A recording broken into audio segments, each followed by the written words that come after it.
नमस्कार दोस्तों, मेरे चैनल चूल्हा में आप सभी का स्वागत है। आज हम सूजी और ओट्स से बहुत ही टेस्टी और हेल्दी नाश्ता तैयार करेंगे। तो चलिए बनाना शुरू करते हैं। सबसे पहले हम यहाँ पे 1 कप ओट्स लेंगे और इस ओट्स को इस बाउल में डाल लेना है। 1 कप ओट्स में अब हम 2/3 कप सूजी डालेंगे। सूजी आप मोटे या पतले जो भी लेना चाहते हैं ले सकते हैं। सूजी डालने के बाद अब हम 4 टेबल स्पून बेसन डाल लेंगे। इस तरीके से बेसन को डाल लेना है। अब हम यहाँ पे बेसन डालने के बाद बारीक कट किया हुआ शिमला मिर्च डालेंगे। प्याज को इस तरीके से बिल्कुल बारीक काट लेना है। ऐसे बारीक कटे हुए प्याज को भी इस बेसन में डालेंगे। अब हम यहाँ पे बिल्कुल छोटे साइज के टमाटर को इस तरीके से बीज को हटाने के बाद उसके छिलके वाले पार्ट को इस तरीके से बिल्कुल बारीक काट लिया है, इसे भी हम डाल लेंगे। बारीक कट किया हुआ धनिया पत्ती, 2 हरी मिर्च को इस तरीके से बिल्कुल बारीक काट के डाल लेना है। आधा छोटा चम्मच अमचूर पाउडर, आधा छोटा चम्मच लाल मिर्च पाउडर। आप यहाँ पे लाल मिर्च पाउडर स्किप भी कर सकते हैं। और स्वाद के अनुसार से नमक। इन सारी चीजों को डालने के बाद अब हम यहाँ पे 2 छोटा चम्मच मलाई डालेंगे। तो मलाई यहाँ पे मैं घर का इस्तेमाल कर रही हूँ, आप चाहे तो अमूल फ्रेश क्रीम का इस्तेमाल कर सकते हैं। तो यहाँ पे 2 चम्मच मलाई डाल लेना है। इन सारी चीजों को डालने के बाद इस तरीके से मिक्स कर लेना है। अब हम यहाँ पे सारी चीजों को मिक्स करने के बाद यहाँ पे 1 बड़ा कप पानी ले लेंगे। इस पानी को बिल्कुल थोड़ा थोड़ा इस तरीके से डालते जाना है और डालने के बाद इस तरीके से मिक्स करते हुए बिल्कुल गाढ़ा पेस्ट बना के रेडी करना है। तो इस तरीके से बिल्कुल थोड़ा थोड़ा पानी डाल लेना है।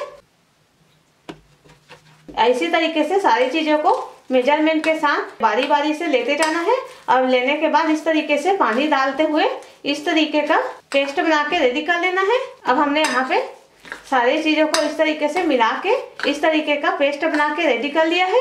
और यहाँ पे अब हम सारी चीजों को इस तरीके से मिक्स करने के बाद इस तरीके से एक प्लेट से ढक देंगे। इस तरीके से ढकने के बाद 10 मिनट के लिए सूजी और ओट्स को फूलने के लिए छोड़ देंगे।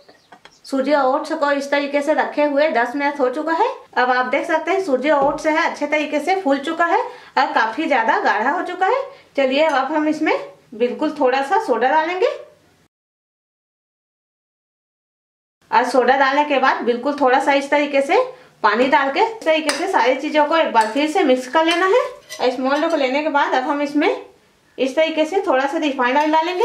रिफाइंड ऑयल को डालने के बाद इस तरीके से ब्रश की सहायता से चारों तरफ फैला लेना है ताकि जब हम इसमें पेस्ट को डालें तो यह पेस्ट है बिल्कुल भी नीचे से चिपके ना। इस तरीके से मोल्ड में रिफाइंड ऑयल डालने के बाद अब हम इस पेस्ट को इस मोल्ड में डाल लेना है और चम्मच की सहायता से इस तरीके से फैला के बराबर कर लेना है। बिल्कुल थोड़ा सा इस तरीके से रिफाइंड ऑयल डालना है और रिफाइंड ऑयल को डालने के बाद इस तरीके से ऊपर के सतह को इस तरीके से स्पैचुला की मदद से चिकना कर लेना है। तो यहाँ पे मोल्ड को लेने के बाद इस मोल्ड में 3 गिलास पानी डाल लेना है। इस मोल्ड में पानी डालने के बाद इस पानी में एक उबाल आने देंगे और यहाँ पे पानी में अच्छे तरीके से उबाल आ चुका है। इस मोल्ड के अंदर में इस तरीके से स्टैंड को डाल लेना है और स्टैंड को डालने के बाद अब हम यहाँ पे इस ओट्स और सूजी के रेसिपी को स्टीम करने के लिए डालेंगे। चल इसे इस तरीके से ढक लेंगे और ढकने के बाद गैस का फ्लेम यहाँ पे मीडियम लो कर लेना है। मीडियम लो फ्लेम में 10 से 12 मिनट के लिए स्टीम करके रेडी करना है। अब हमारे ओट्स और सूजी के इस मिश्रण को स्टीम करते हुए 11 मिनट हो चुका है। चलिए अब हम यहाँ पे चेक कर लेंगे। तो इस तरीके से ढक्कन को हटा लेना है। आप देख सकते हैं ओट्स और सूजी का यह मिश्रण हमारे स्टीम करने के बाद अच्छे तरीके से फूल के ऊपर तक आ चुका है। अब आप चाहे तो इसे टूथपिक को डाल के चेक कर सकते हैं या फिर चाकू की मदद से भी आप इस तरीके से डाल के चेक कर सकते हैं या फिर इस तरीके से उंगली से छू के देखिए। अगर उंगली में बिल्कुल भी नहीं चिपक रहा है इसका मतलब है हमारा यह अच्छे तरीके से स्टीम हो चुका है। तो इस तरीके से इस मोल्ड को बाहर निकाल लेना है। अब पूरी तरीके से ठंडा होने के बाद इसे डिमोल्ड कर लेना है। अब हमने यहाँ पे पूरी तरीके से इसे ठंडा कर लिया है और इसके बाद इस तरीके से प्लेट को रखना है। प्लेट को रखने के बाद इस तरीके से हल्का सा टाइप कर लेना है और टाइप करने के बाद इस तरीके से डिमोल्ड कर लेना है। और आप देख सकते हैं हमारा ओट्स और सूजी का बहुत ही टेस्टी नाश्ता अच्छे तरीके से स्टीम हो चुका है। तो इस तरीके से छोटे छोटे पीस में कट कर लेना है। तो चलिए अब हम इसके ऊपर हल्का सा तड़का लगा लेंगे। अब हम यहाँ पे सूजी और ओट्स के टेस्टी नाश्ता के लिए तड़का तैयार करेंगे। तो तड़का तैयार करने के लिए अब हम यहाँ पे पैन में इस तरीके से 3 छोटे चम्मच रिफाइंड ऑयल डालेंगे। और रिफाइंड ऑयल डालने के बाद तो मैं यहाँ पे पीले सरसों का इस्तेमाल कर रही हूँ। आपके पास जो भी सरसों के दाने हैं उसे का इस्तेमाल कर सकते हैं।